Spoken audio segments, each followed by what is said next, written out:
Hello, my dear friends. I'm again with all of you with the new subject matter of social science for both CBSE and the hard board for class 10th. Today we have to cover the first chapter of economics of social science for class 10th and that is development. आज की video में हम economics का first chapter जो development है उसको अच्छे से कवर करेंगे। उसमें जो सारे टॉपिक्स हमको एग्जामिनेशन व्यू और नॉलेज व्यू से कवर करना है वो सारे आज हम कवर करेंगे। तो इसको कवर करने से पहले एक बात और कि वीडियो लंबा जाएगा तो इसको इंटरवल पे करके हम लोग देखेंगे, ठीक है। इंटरवल पे करके इसको अच्छे से पूरी तरीके से समझेंगे और पढ़ेंगे, साथ ही इसके हर एक टॉपिक्स को नोट डाउन करेंगे। जब ये वीडियो ओवर हो जाएगा तो हर एक टॉपिक्स के नोट डाउन होने के बाद इन सारे टॉपिक्स को अपने वर्ड्स में आंसर करेंगे, ठीक है। अपने वर्ड्स में आंसर करने में भी अगर कोई प्रॉब्लम होती है तो फिर से वीडियो देखेंगे और फिर से उसको समझेंगे, ठीक है। क्लियर। साथ ही एक बात और कि जो भी सारे टॉपिक्स हम लोग कवर करेंगे उन टॉपिक्स को कवर करने के साथ ही मैं कुछ ऑब्जेक्टिव भी बीच में बताते रहूंगा और उसको आप भी देखेंगे, ठीक है। और अपने अकॉर्डिंग आप ऑब्जेक्टिव्स तैयार भी कर सकते हो और उनको अलग नोट्स में बना सकते हो। क्लियर। सो जो फर्स्ट चैप्टर डेवलपमेंट का है उसको हम लोग टोटली आज कवर कर लेंगे। Clear. So let's start the class. Have enjoy. So the first chapter of economics is what? Development. What that is? Development. And it is very necessary to know us that what is economics and how we study the economics and where economics comes out. Clear? And why this chapter is important. Clear? Economics जो कि एक branch है कैसी का? Social science का। Social science का वो branch जिसमें इकोनॉमिकल जो भी सिचुएशंस होते हैं, कंडीशंस होते हैं, उनको अच्छे तरीके से स्टडी किया जाता है, ठीक है। Well done. And who is the father of economics? Economics के फादर है Adam Smith. Who is the father of economics? Adam Smith को इकोनॉमिक्स का फादर कहा जाता है। डेवलपमेंट क्या होता है इस टॉपिक को हम लोग कवर करेंगे अब, ठीक है। डेवलपमेंट का हिंदी मतलब होता है विकास। क्या होता है? विकास। एंड डेवलपमेंट कब कर सकते हैं? अगर कोई भी बंदा कहीं भी रह रहा है कंट्री के किसी भी कोने में तो वो प्रॉपर्ली कब डेवलप्ड होगा, कब वो विकसित होगा, ठीक है। या तो उसके पास अच्छे से रहने के लिए घर हो, खाना हो, ठीक है, अच्छा कोई जॉब हो, हेल्थ स्टेटस सही हो। अगर ये सारे इशू उसके पास कोई नहीं इसमें से, it means that person is well developed. Clear. वो पर्सन अच्छे से क्या है? डेवलप्ड है। The development means the meaning which states that the person who has no issue related with health status, educational status and living standard. Clear? ये सारे topics को हम आगे कवर करेंगे। तो डेवलपमेंट क्या है? डेवलपमेंट हमारा मतलब ये हुआ कि नेचुरल जो बंदा सारे चीज में क्या हो, प्रॉपर्ली गुड हो, या फिर अब इसको हम नेशनल लेवल पे समझेंगे, ठीक है। तो नेचर जो है हमारा रिसोर्सेज हमको प्रोवाइड करता है। इन रिसोर्सेज को हम लोग ऑब्टेन करके उसको क्या करते हैं? बेचते हैं या फिर उसको अपने यूज में लाते हैं, ठीक है, जिससे कि हमारे नीड्स फुलफिल हो सके, ठीक है। और वो नीड्स फुलफिल करने में जो नेचर हमारी मदद करता है और इससे हमारा क्या होता है? विकास होता है। क्या होता है? विकास होता है। इसी तरह के डेवलपमेंट को हम लोग क्या कहते हैं? डेवलपमेंट, ठीक है। सो डेवलपमेंट का अलग मीनिंग ये हुआ, it means that the resources which are used by human beings to fulfill their needs by getting developed. This term is called what? Development. Clear? Next पढ़ेंगे कॉलोनी। कॉलोनी का मतलब होता है उपनिवेश। क्लियर। उपनिवेश का मतलब ये क्या, उसको समझते हैं, ठीक है। कॉलोनी का मतलब होता है कि when a person, a country या फिर anything which is ruled under a developed person, developed thing, developed country, ठीक है। कोई एक बहुत अच्छा कंट्री है, बहुत डेवलप्ड है, ठीक है, और उसके अंदर कोई कंट्री क्या कर रहा है? उस पर वो रूल कर रहा है, ठीक है, उस पर वो शासन चला रहा है, ठीक है। तो जो डेवलप्ड कंट्री हुआ उस कंट्री का वो जो कंट्री उसके अंदर काम कर रहा है, उसके अंदर रूल्ड हो रहा है, उस कंट्री को कहा जाएगा, उस डेवलप्ड कंट्री का कॉलोनी। एक बार फिर से colony means what? The ruled country under a developed country is called colony of that developed country. As for क्या हो जाएगा? As for example हो जाएगा India was the colony of British government या फिर East India Company for about 200 years. ठीक है, from 1600 to 1800. Clear? 16th century to 18th century. Colony India था किसका? ब्रिटिश गवर्नमेंट का, ईस्ट इंडिया कंपनी का। कब से कब तक? 1600 शताब्दी से लेकर 1800 शताब्दी तक। क्लियर? तो इंडिया को उस समय क्या कहा जाता था? कॉलोनी कहा जाता था। क्लियर? इंडिया उस समय कॉलोनाइज्ड था। ठीक है, नेक्स्ट आते हैं इंक्लूसिव ग्रोथ। इस टर्म को अच्छे से रखना, आगे भी जब आएगा इंडस्ट्रियलाइजेशन तो उसमें हम लोग पढ़ेंगे कॉलोनाइज्ड, एक मीनिंग आएगा। ठीक है ना, कॉलोनाइज्ड पीरियड फिर कॉलोनियल पीरियड। इंक्लूसिव ग्रोथ का मतलब क्या होता है? इंक्लूसिव ग्रोथ का मतलब होता है समेकित विकास। ठीक है, इंक्लूसिव ग्रोथ से हमारा मतलब हुआ कि ऐसा ग्रोथ जिसमें समाज का, सोसाइटी का, क्लियर, जिसमें सोसाइटी का कोई भी कैटेगरी, कोई भी वर्ग विकास से, डेवलपमेंट से अछूता न रह जाए, अनटच्ड न रह जाए। ठीक है, इंक्लूसिव ग्रोथ का कैसे डिफाइन करेंगे? The growth which means that the growth और द डेवलपमेंट, इसको डेवलपमेंट भी कर सकते हैं, इंक्लूसिव डेवलपमेंट। ठीक है, तो the development which means that there will be no category untouched from the development. ठीक है, समाज में ऐसा कोई कैटेगरी नहीं हो जो डेवलपमेंट से क्या हो? अनटच्ड हो। ठीक है, क्या हो? अनटच्ड हो। उस तरह के डेवलपमेंट को क्या कहेंगे? ग्रोथ। ठीक है, जैसे कि मान लो कि गवर्नमेंट 1000 रुपीज सबके अकाउंट में भेज रहा है। ठीक है, तो सबको मिल रहा है, यानी कि उससे कोई कैटेगरी, तुम हो चाहे छोटा हो तो उससे छोटा हो, वो सारे क्या उससे क्या कर रहे हैं? उससे बेनिफिटेड हो रहे हैं कि नहीं हो रहे हैं?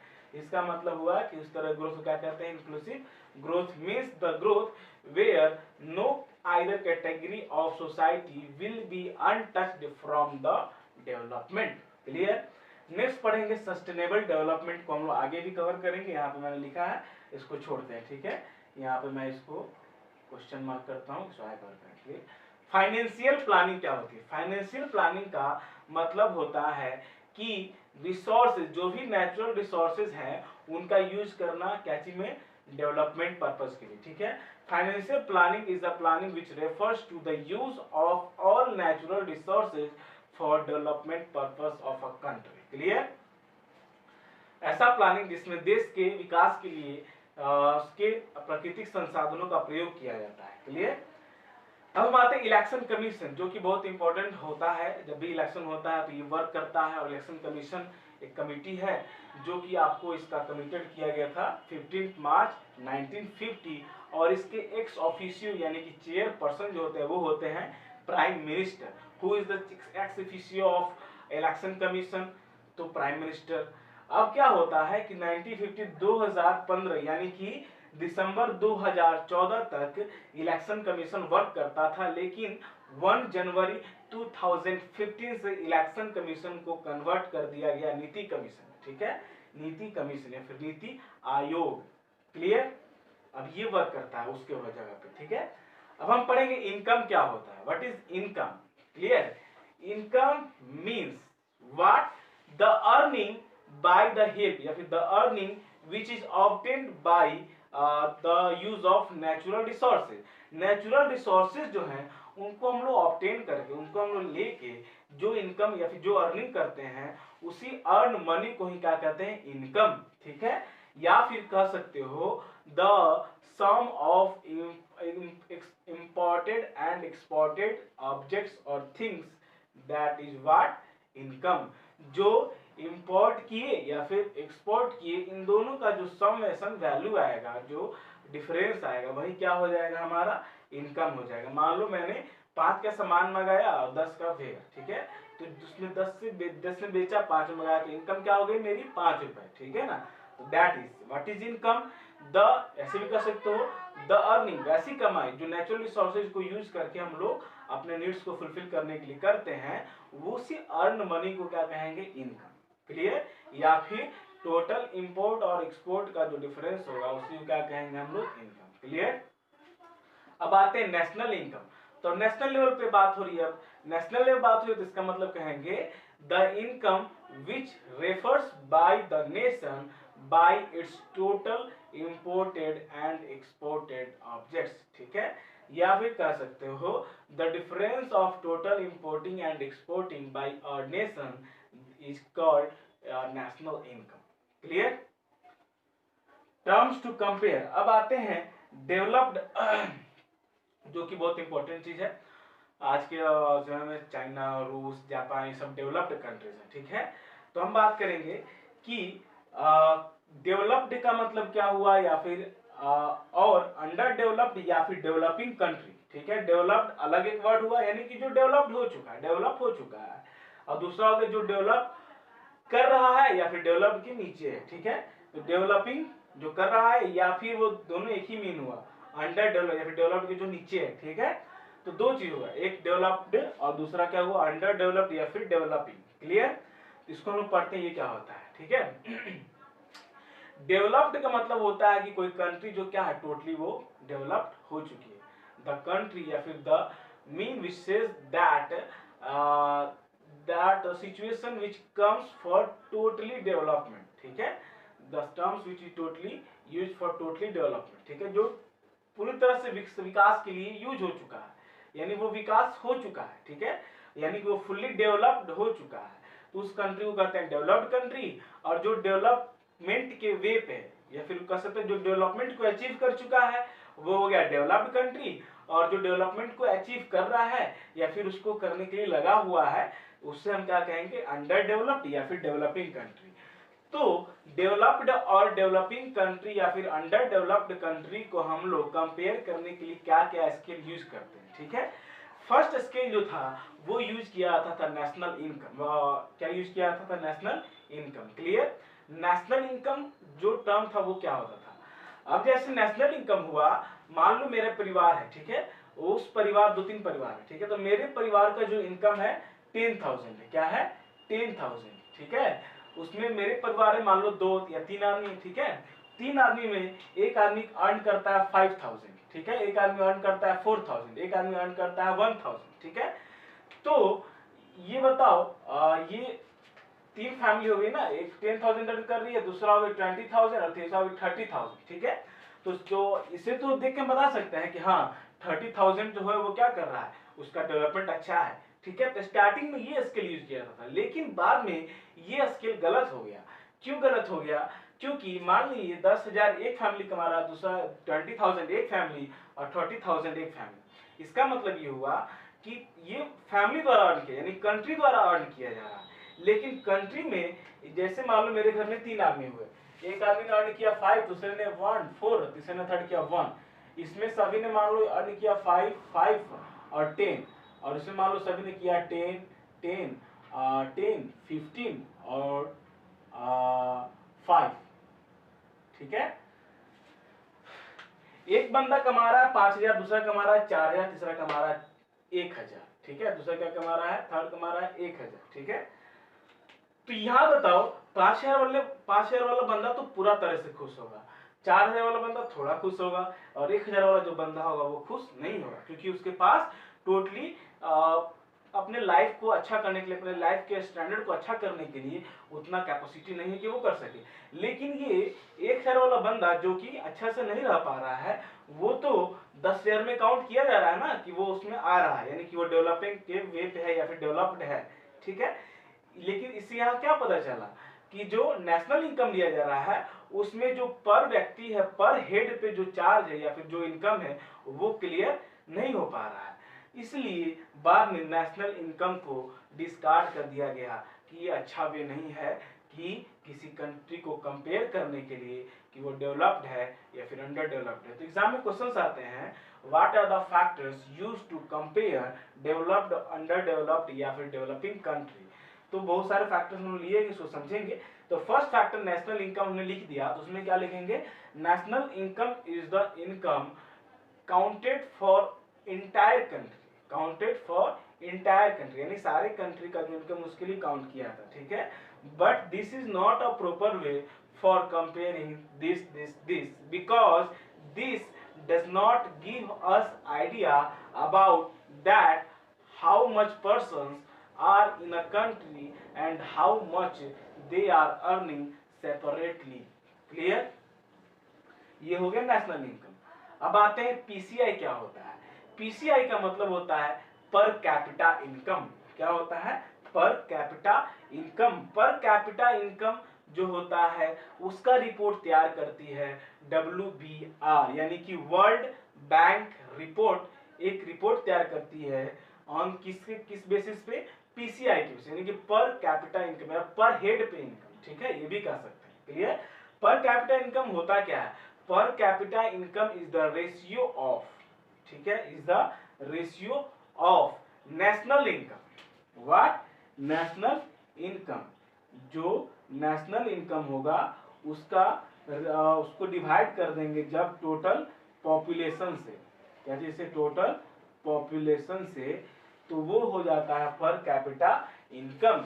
यानी कि यहाँ जैसे पर कैपिटा इनकम अलग अलग था, अगर मान लो यहाँ 10,000 है तब हम डिवाइड करते हैं 3 से, तो ये आ जाएगा 300 समथिंग। क्लियर? तो जब देश के टोटल इनकम से टोटल पॉपुलेशन को टोटल इनकम को टोटल पॉपुलेशन से जब डिवाइड कर देंगे तो उस तरह ऑब्टेन्ड इनकम को हम लोग कहते हैं पर कैपिटा इनकम।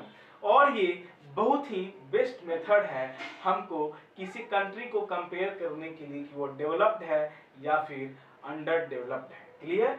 समझ में आया? Very good. अब आते हैं कि पीसीआई क्या होना चाहिए। कोई अर्न कर रहा है इतना, कोई अर्न कर रहा है इतना, तो उसके लिए भी इंटरनेशनल लेवल पर एक यूनिट तैयार किया गया, एक लिमिट फिक्स किया गया है कि अगर किसी कंट्री का इनकम पर कैपिटा इनकम जो है अगर 12,056 यूएस डॉलर से बराबर है या फिर उससे अधिक है तो वो कंट्री डेवलप्ड हो। क्या होगा? अगर इससे बराबर या फिर इससे ज्यादा है तो वो कंट्री क्या होगा? डेवलप्ड होगा। लेकिन अगर किसी कंट्री का इनकम 955 यूएस डॉलर के बराबर है या फिर उससे कम है तो वो कंट्री अंडर डेवलप्ड या फिर डेवलपिंग कहलाती है। एक्चुअली 2017 के सेंसस के according the per capita income of India was 1850 US dollar है। इसलिए 1850 12,056 से कम आता है। क्या आता है? कम आता है। तो उस तरह ये क्या हो गया? इंडिया अंडर डेवलप्ड, यानी कि इंडिया डेवलप्ड कंट्री नहीं हुआ। ऑब्जेक्टिव में आ गया which of the following is developed country? India, China, America, Russia. ठीक है, तो क्या हो जाएगा? इंडिया, क्योंकि इंडिया का इनकम जो है 12,056 यूएस डॉलर से कम होता है। ठीक है, समझ में आया? अब हम आते हैं एक और चीज, यहाँ यूएस डॉलर की बात हो रही है, हम तो रुपए की बात कर सकते हैं। ठीक है, तो बच्चों अब हम समझेंगे यूएस डॉलर ही क्यों यूज किया जाता है। यूएस डॉलर को ही पीसीआई कंपेयर करने के लिए क्यों, इस एग्जाम में क्वेश्चन आ सकता है, why US dollar is used to compare the PCI of all country. ठीक है, क्योंकि यूएस डॉलर जो है एक इंटरनेशनल सिस्टम है मेजरमेंट का मनी के लिए, इसलिए यूएस डॉलर यूज किया जाता है। US dollar is used because this is the international standard of using to measure the money. Clear? इसलिए यूएस डॉलर का यूज किया जाता है। ये पीसीआई हो गया और हमारा नेशनल इनकम, ये दो फैक्टर्स हो गए कंपेयर करने के लिए। ठीक है, नेक्स्ट फैक्टर्स है जो कि कंपेयर करने के लिए हम यूज